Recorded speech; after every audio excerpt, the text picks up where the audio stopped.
Hello again, friends, and welcome back to Marketing with Purpose.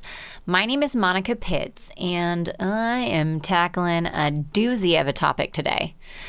We are going to compare some of the major web design systems out there. We're going to talk about Wix, Weebly, Squarespace, WordPress, because if you're doing a complete overhaul on your website, then you're probably asking yourself, what type of website should I even have, right? Should it be on Wix? Should it be on WordPress? Like, where should I build this cotton picking thing? And my goal today is to help you get a big picture view of the differences between these systems and their features to jumpstart your decision-making process so that way you can pick the right type of site that will ultimately help you grow. All right, wish me luck. Let's get to business.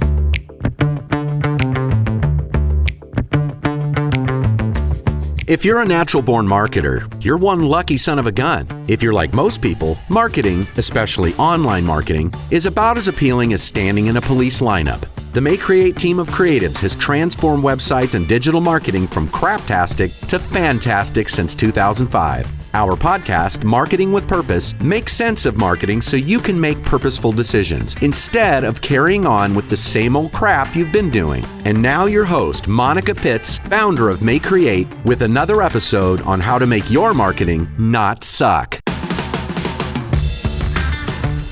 So those of you who know me know that I am a complete and crazy dorkopotamus. And when I get down a bunny trail and I start researching something, I really dig in because I want to know the answer, darn it.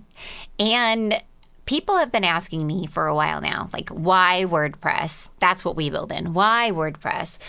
What about Wix? What about Weebly? What about Squarespace? What about Tonic, Showit, like all these different things, right? And honestly, I hadn't even heard of some of these things. There are so many different ways to build a website out there, so many different website builders that I had never even heard of before I started journeying through building our Better Than DIY website program, where we're helping our program participants build a professional quality website in 5 weeks without learning to code or taking out a second mortgage.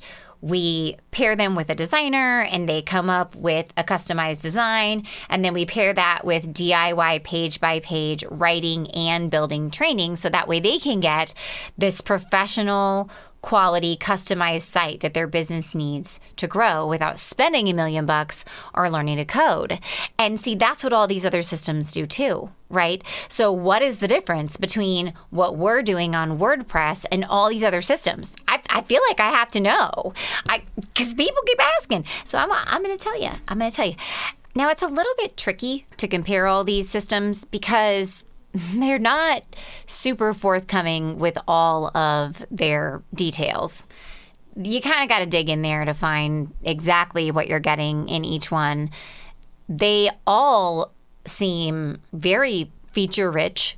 I'm not going to lie to you. It looks like you can build really pretty things in all of them. And if you know how to do it, it looks like you can do quite a bit of customization as well. Every system that I reviewed allow you to choose custom fonts, which means that you can match your brand fonts to your website. They allow you to do custom CSS. So if you know how to do CSS, you can customize the way that the template looks within reason. All of them offer website metrics, so you'll be able to see who's going to your website. Now, how deep they all go, I'm not 100% sure, but they all say that they offer website metrics. They all say that they offer advanced search engine features, so you can optimize your website and it's supposed to be able to be found out on search engines. And all of them offer some pretty robust additional features. You could set up a portfolio in any of them or a blog. Some of them have advanced like events sections. All of them allow you to have your own custom domain, so you're not stuck with that domain.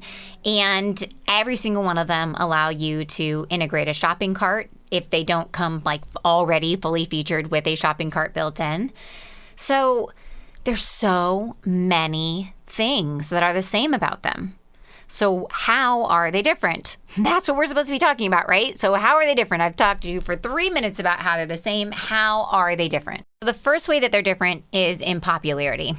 So the one that wins the popularity contest is definitely WordPress.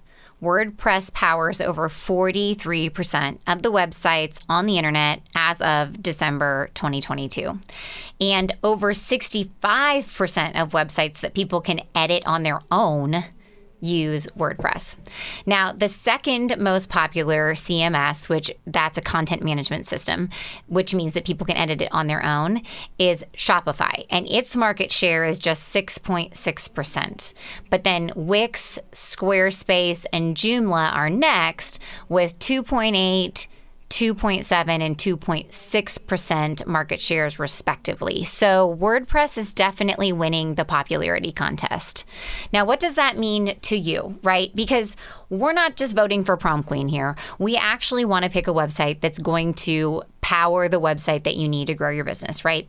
So one positive thing about picking a system built on WordPress is that if you are hiring a web developer to create your website for you, you will most likely, actually, you are 100% likely to be able to find someone to replace your current WordPress developer should they get hit by a bus or need to be fired. Like, neither one is like something that we want to plan for. But for real, your website is an asset of your business. And so we need to make sure that you can find somebody to work on it. Now, if you are the person who's working on your website, I don't necessarily know that this matters except in support ability. So one of the reasons that I started building websites on WordPress is because I found so many free resources out there to teach me how to do what I needed to learn how to do. That was instrumental in me being able to learn how to build an amazingly functional website for my clients. And when we run into problems with those websites, then we can go back and it's very well documented. I can find trails upon trails of forums and also the WordPress support forum itself telling me how to do the thing that I'm trying to do. So if you are trying to do your website on your own and maybe WordPress isn't the right solution for you, then I think you need to go out and look at these other systems and figure out how much support they actually have. Now, in my research adventure of making this chart, I found that every single one of them, so Wix, Squarespace, GoDaddy, Weebly, Shopify, all of them have a knowledge base, which means that's someplace that you can go out and search and look for answers on your own. All of them have a forum, which means it's also someplace that you can go out and find answers. All of them have live chat, which is awesome. Now, that's something that WordPress does not have. They don't have live chat. You can't go out to WordPress and live chat with a WordPress expert to get your answers. You're going to have to go out to Google and find them on your own. But once again, if you have a developer, then they are your live chat, which is very exciting. Phone is not offered by Squarespace. No phone support by Squarespace, and GoDaddy does not offer email support. So if you want email support or phone support, then you're going to need to get your website through Wix, Shopify, or Weebly. And once again, WordPress is not going to offer you email support, nor are they going to offer you live chat or phone support. They do have hands-on tutorials to learn how to use the system, and they have a support forum and a very well-documented support library, not to mention, like, you can Google and find the answer to almost anything WordPress online. But no email, no chat, no phone. But if you're building your website on your own, you may very well not be using WordPress.org. You might be using WordPress.com, which is different. WordPress.org is a self-hosted, downloadable version of WordPress. You put it on your own server and you can do whatever you want with it. It's open source, very cool, right? That's what almost any web developer that you go buy a website from is going to be building it in, is WordPress.org. Now, if you go to WordPress.com, that is a place that's just like Weebly or Squarespace or Wix. You can build your website out there on their platform, and they do have live chat. They do have email support. So it's a very different universe, right? One of them you're hosting on your own. The other one you're hosting on their platform. There are pros and cons to each, my friends, which gets me into this next very big difference, which is, do you own the site or are you renting it? With WordPress.org, you own your site. You download that software, you install it in the hosting space, it is yours. You can do whatever you want with it. Whatever you want. You can build your own custom theme. You can create your own plugins. You can modify it to the nth degree. It is mega modifiable. You get to pick your hosting company. You get to pick your hosting plan. You pick it. It's yours. It's just like if you own your house, okay? When you own your house, you pick the landscaping, you pick the lot that you bought the house on. It's yours. You want to paint the walls? Paint the walls. You want to remodel the kitchen? Remodel the kitchen. It's your house. You own it and you get to take care of it and do what you want to with it, right? It's all good. And the other cool thing about a WordPress site that's not like your house is that if you become unhappy with your hosting provider, you can actually pick up your house, pick up your website, and move it to another hosting provider altogether. It is your site. You're not hemmed in. You own it. The other systems, for example, WordPress.com, Wix, Weebly, Squarespace, GoDaddy, those are all rented systems. Okay, so you pay them monthly rent for the system that you've built your website on and for the hosting of your website. It's all combined into one. You can't move your Squarespace site over to another server. It is where it lives, and that is where it lives. That's it. If you don't like the e-commerce solution, if it doesn't do everything that you need it to do, this is the e-commerce solution that you get, and so that's the one that you have to use. If Squarespace goes out of business and they're no longer going to host websites anymore, heaven forbid that happen. I can't even imagine it happening. You would think that they would get bought by somebody else, but let's say that it does happen, then, I mean, you're kind of SOL. Your website is either, I hope they would give you an option to keep it, but I don't know. I wouldn't think they would. I think it would just go away, which would really, really stink. But there are ways that you can actually migrate your website to another style of website, but that's a topic for a completely another day. Okay, so that's a big difference. WordPress.org is something that is an owned web space. You also have to pay for hosting. Wix, Weebly, WordPress.com, GoDaddy, Squarespace, those are rented web platforms and they come with the hosting. So there you go. Big difference there. Okay, so with that difference though, there's also pros and cons. With WordPress.org, you have to do some of your security updating on your own. If you have a great hosting service, then they will do some of it for you. It should be part of your hosting package. And if it's not, then you should find a new hosting provider because they're getting real savvy about how to make this really, really streamlined and awesome. But there are still software updates that you're going to have to do on your own. Like you might have to go out and update some of your plugins. You might have to go and do some tinkering if for some reason your major update of WordPress doesn't go through quite right and you have to go out and manually update it. You really, really do have to keep the WordPress system updated or your site will get hacked. And that is really bad and very sad. And you never want that to happen. It is way better to update it than it is to let it get hacked. Boom. Because hacking is really bad. You don't want to have to deal with that. The other systems, though, they're going to do those updates for you because that's part of that rented plan, right? It's just like if you have a landlord. Your landlord is going to fix your appliances for you. Your landlord is going to pay for your snow removal. So that's one of the benefits of being on that rented platform is all of the landlord services that they will provide for you.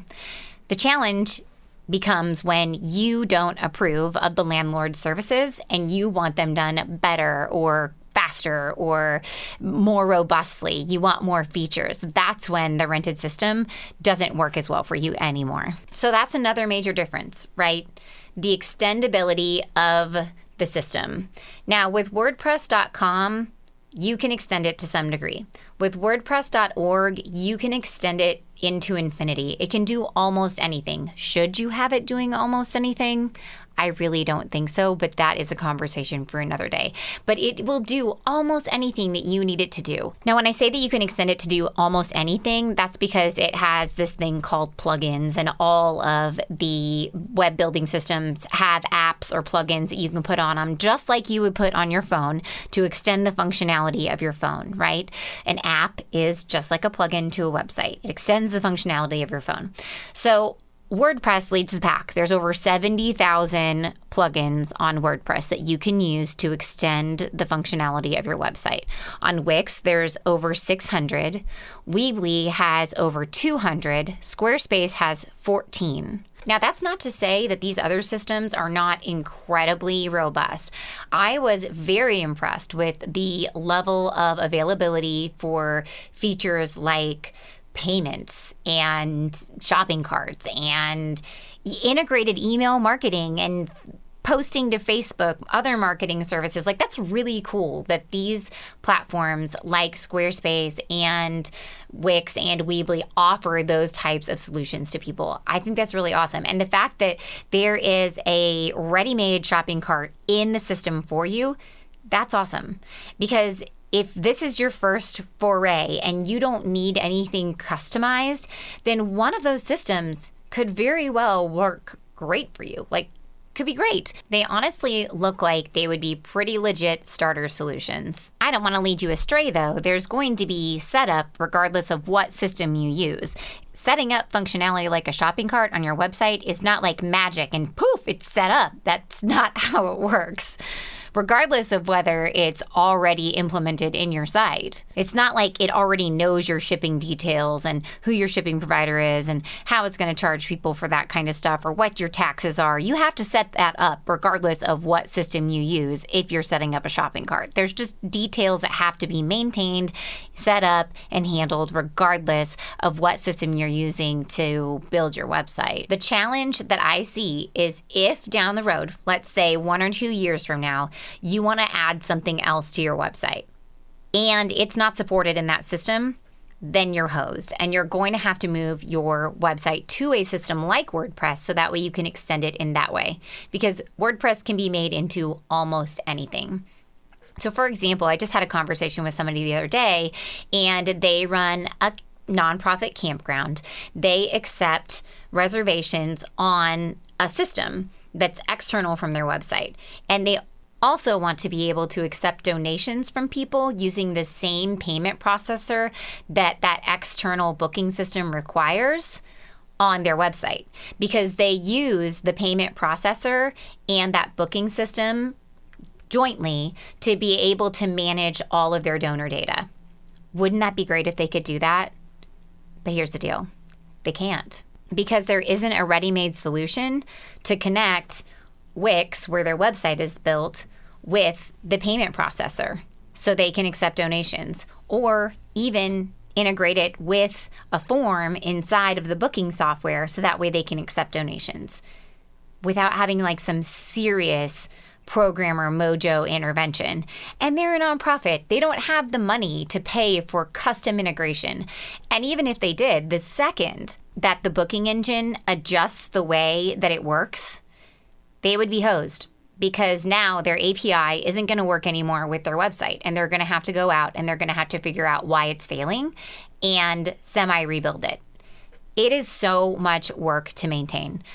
I don't, like, it just made me so sad. I'm like, I cannot solve this problem for you. I'm so sorry. I think you're just going to have to set up PayPal and take donations there and then manually enter the information over in your other system, which is what they ended up doing. Now, as they grow as an organization, that might not be sustainable anymore. And so they're going to have to move to a different system like WordPress that already has those capabilities and features to be able to join the two systems together. And that's what I run into all the time. People are like, I don't really want to rebuild my website because it's in this other system and it's already done, but it doesn't really do what I want it to do. So I don't want you to have that conversation with a developer ever. I want you to be like, I built my website in a system that works for me and does the things that I want it to do. It doesn't matter if it's WordPress or if it's Wix or if it's Weebly. Definitely look at the features that you need and try to plan into the future. Just what are you going to do in the future and how might that impact your website? And you're going to use that as one of the qualifications in your rubric for evaluating which website software you use. For example, let's say that one of your major goals is that you have a highly specialized looking site. You want to have lots and lots of choices for the way that your site looks. Well, each one of these different builders come with templates, right? But there's different amounts of templates to pick from for each. For example, on Wix, there's like 1,000 plus templates. On WordPress, there's 60,000 plus templates. On Squarespace, there's 96. On Weebly, there's 56 templates. So that's just something to consider. If you really want to have a customized looking site, then you're going to need to make sure that you pick a system that lets you have a template that's close to what you want, especially if you're building it on your own. So that way you can customize it just a little bit and make it your own. Okay, so how do you know? How do you know which one is the right one for you? Because we've just went over a lot of pros and cons for all of the systems. And I'm going to go right back to the very beginning. First, the right one for you is the one that allows you to develop a site that you can do what you want to do with it now, and it will grow with you in the future. So think about what you want to do with your website in the future and create a rubric to evaluate each one of these systems against. The next thing, if the systems are stacking up right next to each other, is I just want you to go out and set up a free account. Every single one of these softwares offer a free trial. You can set up a free trial on Shopify, on Wix, on Weebly, on Squarespace. You cannot set up a free trial on WordPress.org, but you can go set up a free trial on WordPress.com and see how it works for you and see what the user interface is like. Now, once you set up your free trial, I just want you to set a timer. Set a timer for like 15 to 30 minutes and try to create a page or create a post and just type some stuff on it. See how it feels. Everybody feels different inside of different user interfaces, and you want to pick the one that's right for you. So if the functionality components of the site match up to what you need, then it all just comes down to your usability preferences. So set aside a few hours and just set up these free accounts, and then you'll know. And the second that you start thinking, this kind of stinks, this is hard, it just means that it's not the right system for you. Don't force it and keep moving on. Okay, that is how I pick software for my company all the time. I just set a timer, go in, try to make the thing I'm going to make, and if it stinks, I don't ever want to do it again, and I leave. You can do the same thing. It really will help you make your decision. And if you really are going on a journey to build your website on your own, go out and see if there is a training program that you can jump on board with and build it with support. I am a huge advocate of getting the support you need to get the job done. I have hired so many different people to help me through growing my business, to help fill in the gaps in my own knowledge. And here's the deal. You don't have to know all the stuff about your website. You just need to get it done in a cost-effective way. So why have to figure out all the things from setting up the template and all those technical details that you're never going to have to do again? Well, I mean, you'll do them again in 3 to 5 years, but you're not going to do them every day. You don't need to commit that to long-term memory. So have someone guide you through those steps in something like an online training, or just have somebody help you by setting up the framework for you and then showing you how to use the system. It will save you so much time. And whether you choose to do it through our program, building your website on WordPress using the Better Than DIY website program, or you do it with someone else, definitely consider doing it because it will save you so much time and heartache in the end. Sign up opens for the Better Than DIY website program on February 7th, 2023. So if you're listening to this podcast and it's between February 7th, 2023 and February 16th, then you can hop on over to mayecreate.com, MAYECREATE.com/DIY website. And you can join the program and work with the whole group. And we'll get you that customized design and all the training that you need to get an awesome website up for your company. And if not, then please hop on over anyway and join our email list, because we will let you know when we open the doors to the program again, because we do it on a regular basis, because we realize that now might not be the perfect time to design your website, but heck, in 3 months it might be, right? Okay, so thank you so much for your time today. I hope that this conversation helped you to jumpstart your decision-making process so that way you can pick the right type of site that will ultimately help you grow. So that, my friends, is all I have for you today. Thank you so much for hanging out with me, and hopefully I'll get to meet you in the Better Than DIY website program if you are going on this journey in the DIY fashion. And if not, feel free to give me a call. We do free consultations and we will help you plan out your website and we will build it the good old-fashioned way, which is we build it for you and then teach you how to use it. All right. Until next time, go forth and market with purpose. Thanks again for listening to Marketing with Purpose. Head over to mayecreate.com, MAYECREATE.com. Yeah, you heard me right, MAYECreate.com, for podcast notes and more resources to grow your business. Don't let your marketing suck. Get your pride on. Market with purpose.